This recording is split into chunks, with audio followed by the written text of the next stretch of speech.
dabalee waan jiruuf nus gurguree buna keenya akka eeggannuu fi ogeessi qonnaa barumsa nu kennaa jiru.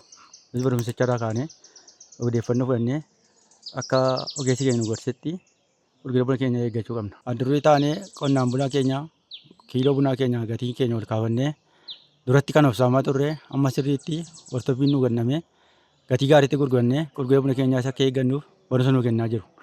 Kanas immoo akka goonuu fi ogummaatiin nu bira dhaabatanii buna keenya diimataa cirree haala sadiitti deddeemnee cirree diimataa cirree ogeessa keenyaan mari'annee gabaa gaariitti gurgurachuudhaaf qophaa'udha. Ateenaas bitannee qophoofnee buna keenyas cirachuudhaa fi haala furdii diimataa isaa qopheeffannee ateenyaa geesseeraan qopheeffannee dura lafatti kan hafaa turre ogeessi keenya amma sirriitti nu gorsee gatii gaashatti akka gurgurannuuf ateenyaa keenya bitannee qophaa'aa jira siree keenya ijaarranne.